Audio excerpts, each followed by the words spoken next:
Hello students, good afternoon everyone. So now this video we are going to discuss isomerism concept. So this is one of the most important concept in general organic chemistry of class 11th. Okay, let us restart. Isomerism. Yes, what is isomerism? Isomerism is nothing but the phenomena of existence of two or more compounds having the same molecular formula but they are showing different physical or chemical properties, and that phenomenon we call it as what? Isomerism. So the phenomenon of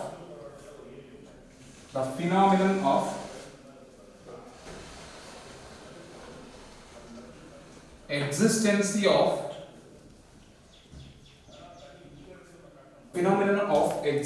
of two or more compounds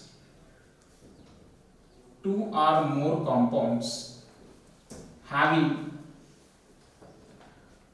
same molecular formula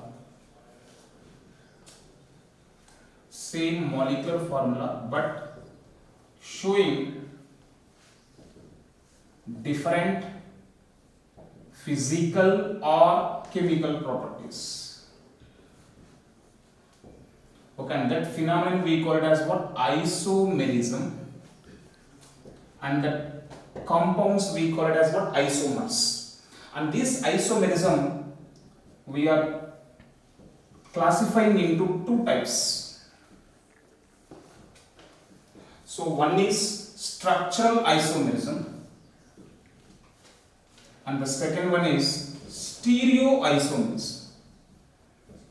Structural isomerism and the second one is stereoisomerism. Yes, what is the structural isomerism? Here, the pair of compounds having the same molecular formula. So this structural isomers are having the same molecular formula, but they are showing different physical and chemical properties because of difference in their structure. Okay, because of difference in their structure, they are showing different properties. Okay, and this structural isomerism we are further dividing into following types. The first one is chain isomerism, position isomerism, functional group isomerism,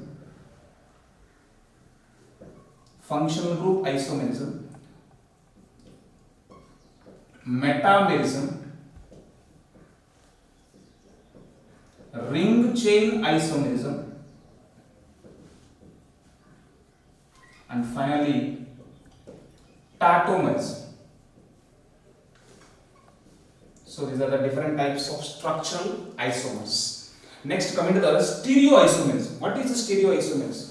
These are the compounds having the same molecular formula but their spatial arrangement is different. Okay, and that isomers we call it as what? Stereoisomers. And this stereoisomerism again we are further dividing into two types. Okay, one is conformational isomerism.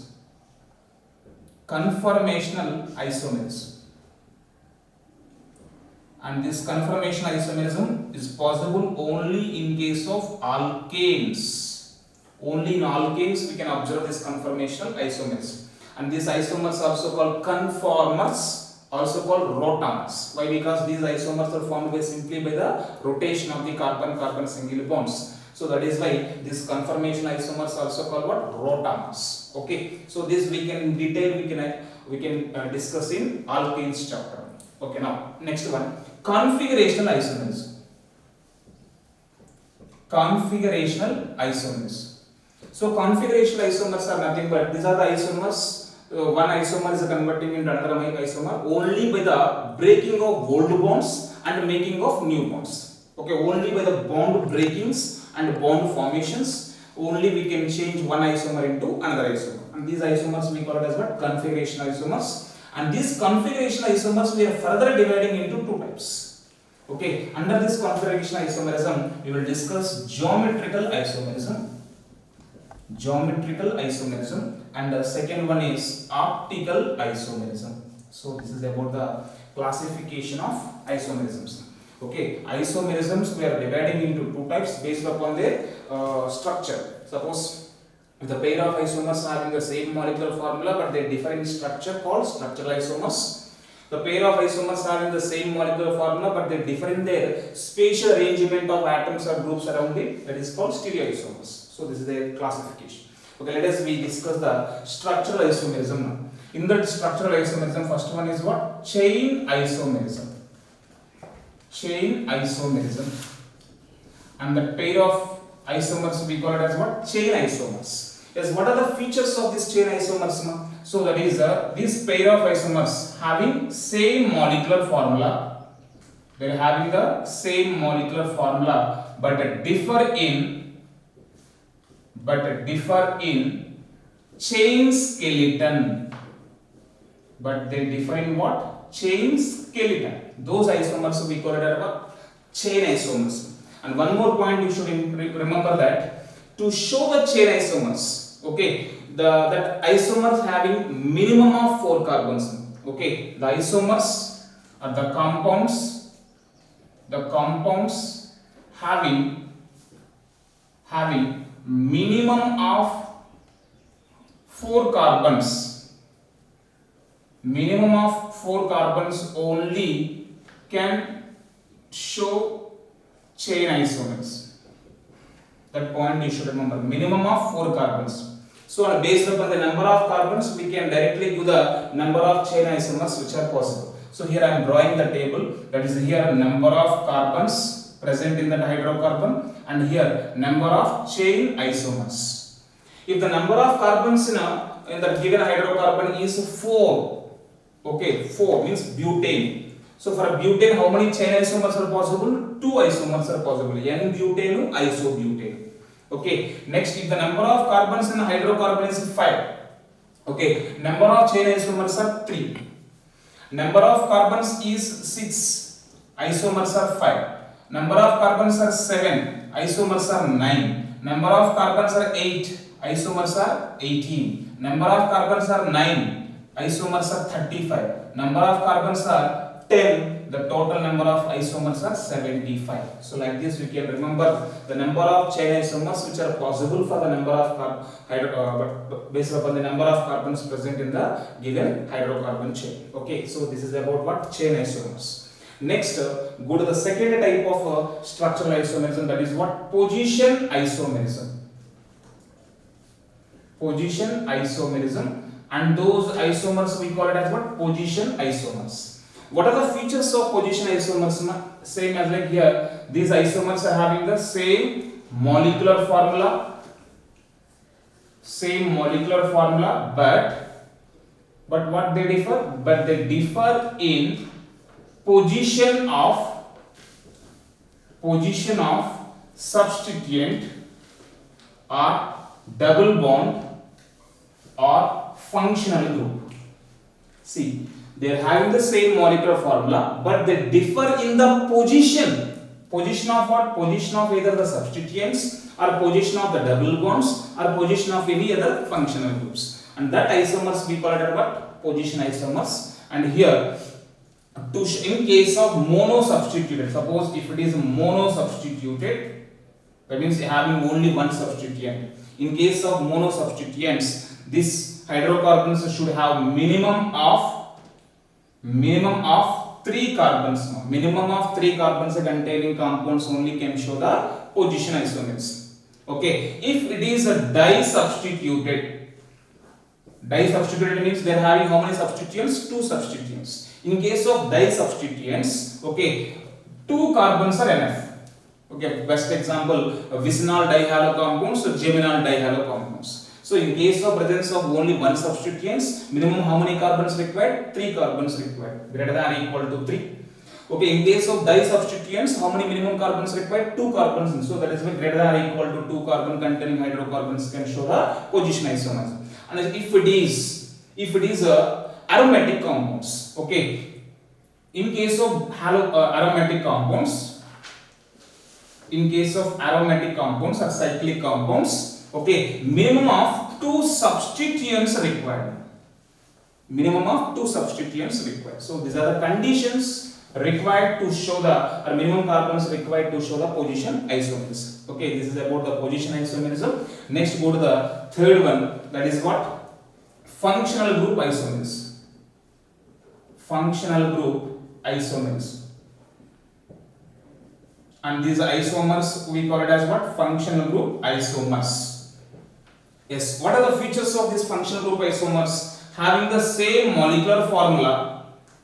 These isomers are having same molecular formula, but they differ in what? Functional group present in it. But they differ in what? Functional group present in it. And that pair of isomers we call it as what? Functional group isomers. Because of difference in the functional group, they are showing different properties. Okay, now here some set of compounds which are functional group isomers. Okay, so always remember, you should remember this set of isomers. Always remember that alcohols are functional group isomers to ethers. Alcohols and ethers, they both are what? Functional group isomers. Next one, aldehydes are functional group isomers to ketones. Next, carboxylic acids are functional group isomers to esters.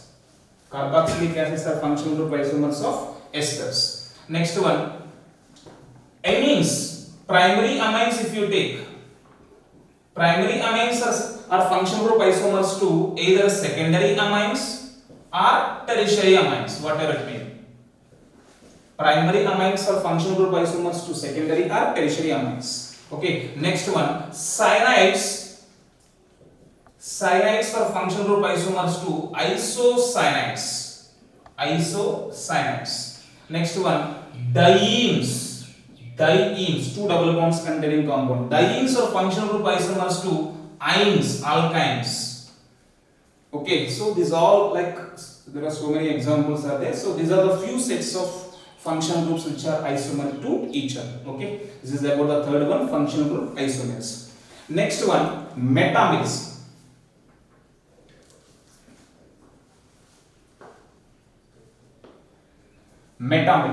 Yes, what are metamers and what is metamerism? And one more thing, first point you should remember about the metamerism is this isomerism can shown by the only compounds which are having polyvalent functional groups. Okay, this isomerism can shown by the compounds having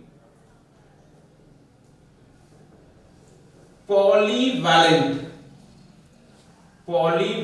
functional group.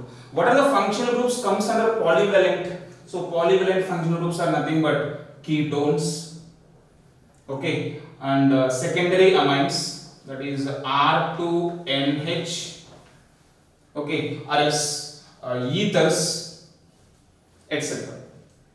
So these are what? Ethers, esters, RCOOR, etc. So these are what? Polyvalent functional groups. So in these functional group containing compounds only we can observe what? Metamerism. Yes, tell me, what is metamerism? Metamerism is nothing but the pair of isomers having same molecular formula but differ in alkyl groups attached to them.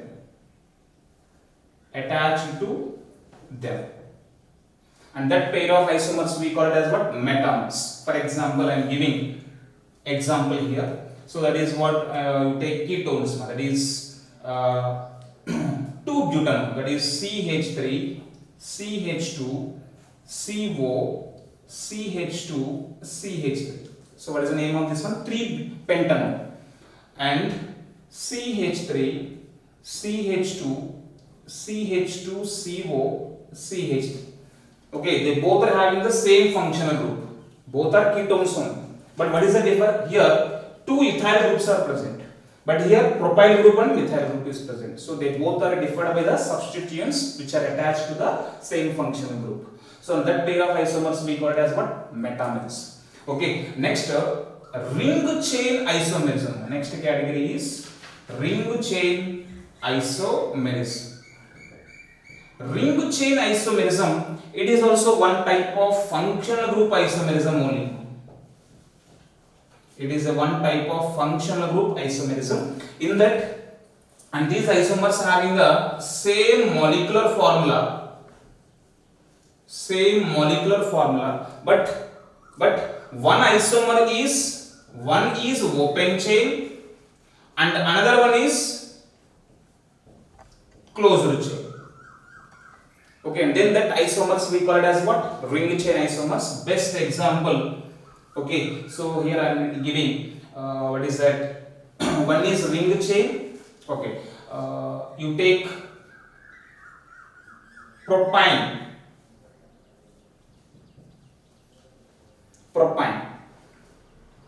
It is isomeric to propene, cyclopropene. Okay, they both are what? This is open chain and this is what? Closed chain. So this is what? Ring chain isomerism. Okay, this is a fifth category, and one more thing is what? Tautomerism.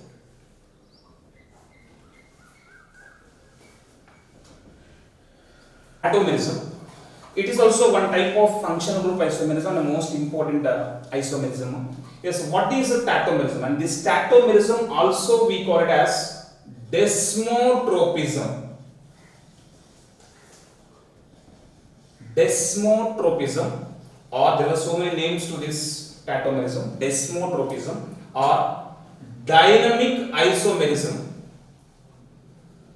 Dynamic isomerism or cryptotropism. So these are the different names to the tautomers. Yes, what is this tautomerism? So in this isomerism, okay, this isomerism exists in two compounds which are readily interconvertible to each other. Suppose compound A and compound B. A can readily convert it into B, B can readily convert it into A. So that is what we call as a readily interconvertible to each other, and they both are at dynamic equilibrium to each other. And that isomers we call it, that pair of isomers we call it as what? Tautomers. Okay. So it exists in a pair of compounds, which are readily interconvertible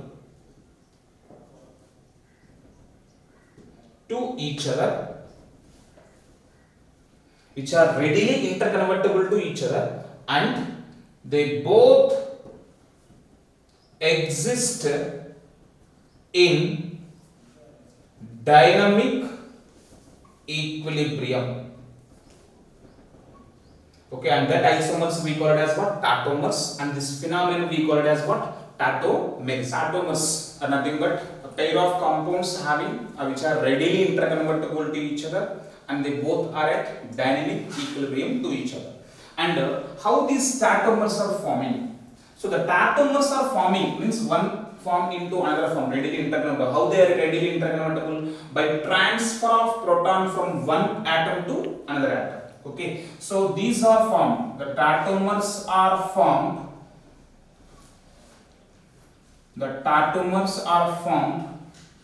Due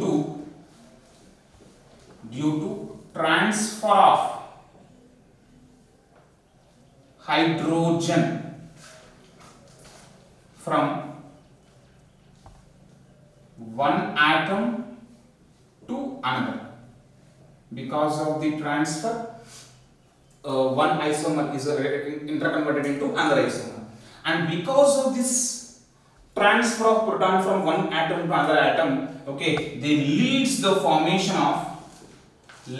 formation of what structures?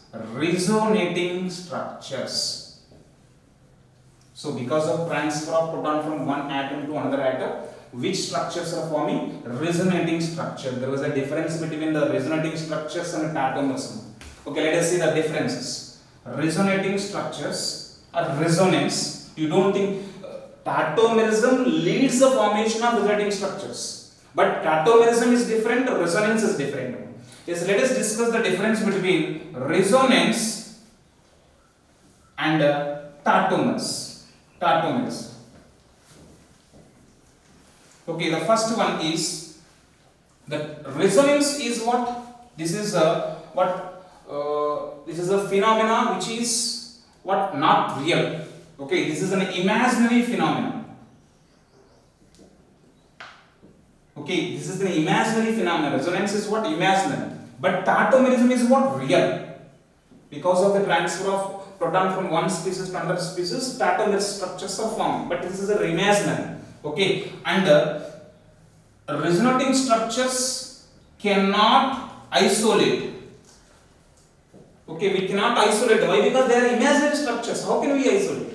We cannot isolate the resonating structures. But tautomers can isolate. We can isolate the tautomers. Okay, and next one. In resonating structures, okay, there was no change in the position of the atoms. Okay, there was no change in position of atoms. Okay, the skeleton remains the same. Only the electrons are moving from one place to another place. But in tautomers, what happened? Proton is moving from one space to another space. So here there was change in position of atoms. Position of atoms. So these are the three main differences between resonance and tautomerism. Okay. So now tautomers, here proton is transferring from one atom to another atom. What is the condition required to show the tautomerism? Okay, two conditions required. So let us discuss the conditions required. The first condition is condition number 1. The compounds which are having at least one withdrawing group, electron withdrawing groups. So the compound should have at least one electron withdrawing group. Electron withdrawing groups means aldehyde group or ketone group, ester group, like this. Any one withdrawing group it should have. The second one is this compound. The compound should have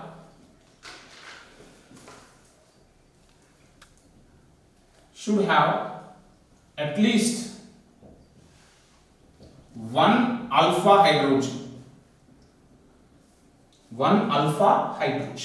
So when they fulfill these two conditions, then definitely the compounds can show what? Tautomerism. Okay, and this tautomerism based upon the number of positions the proton is transferred. Tautomerism we are classifying into two types, two systems. That is, one is dyad system. Okay, dyad system. The third one is triad system. So sometimes they are writing as TRYAD. This is DYAD. Dyad system, triad system. Dyad system means here the proton is transferred from one atom to another. How many positions, how many places it will displace? Two places. Best example, I am giving you the examples. HCNN means HCN. After the tautomerism, what happened? C double bond NH. That means proton is transferring from carbon to nitrogen. Okay. What is the difference? Proton is transferred from carbon to nitrogen. How many positions it was displaced? 1, 2. 2 positions. That is why this is a dyad system. Best example. Okay. Triad system example. For example, C double bond O CH. Like that it is there. After the tautomerism, the proton is transferred from here to here. So COH double bonds like this. Now proton was transferred from this carbon to this oxygen. Carbon to oxygen. Here in this first isomer, hydrogen is attached to carbon, but in the second isomer, hydrogen attached to oxygen. How many places it was displaced? 1, 2, 3. So this is a triad system. Okay, dyad system and triad system, based upon the number of places the proton was displaced. Next, when you come, best example for this is, for the triad system is keto-enol tautomerism.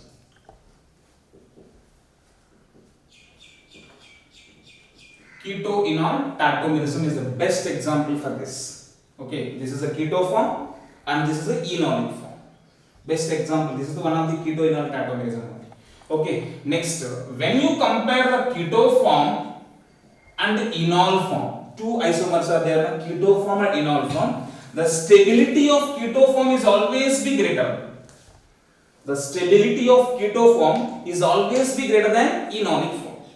Okay, so this is the stability order. Stability of keto form is always be greater than enolic form. Suppose if you wanted to convert the keto form into enolic form, and that phenomenon we call it as what? Enolization. Okay, the phenomena or the process of conversion. The process of conversion of keto form into enolic form. What we call this one? Enolization. And this enolization depends on so many factors. What are the factors on which the enolization depends? Factors. The first factor is what? Hydrogen bonding. The second factor is resonance. And the third factor is temperature. And the fourth one is nature of solvent. On these all four factors, the enolization depends. And when you arrange the all compounds into increasing order of their percentage of enolic form, okay, if you arrange, here I am writing, aldehydes are ketones. The basic aldehydes and ketones are having more keto form, less enolic form. So this is the order of percent of enolic form. So these are lesser than, this is enolic form. Aldehydes and ketones are having less enolic form than beta keto esters. Beta keto esters means on beta carbon keto group is there. Okay, beta keto ester. Beta keto esters are having lesser enolic form than di-beta keto compounds than phenols. That means phenol having high percentage of enolic form and less percentage of keto form. Whereas aldehydes and ketones are having high percentage of keto form, less percentage of enolic form. So this is what? Increasing order of enolic form. So this is about the tautomerism. Okay. So this is the most important isomerism, tautomerism. This is nothing but it is just because of transfer of proton from one atom to another atom, one isomer is interconverting into another isomer, and that pair of, they both are at equilibrium, and that pair of isomers we call it as what? Tautomers. This is two types, dia and triaxis. Keto-enol tautomerism, best example for this tautomers.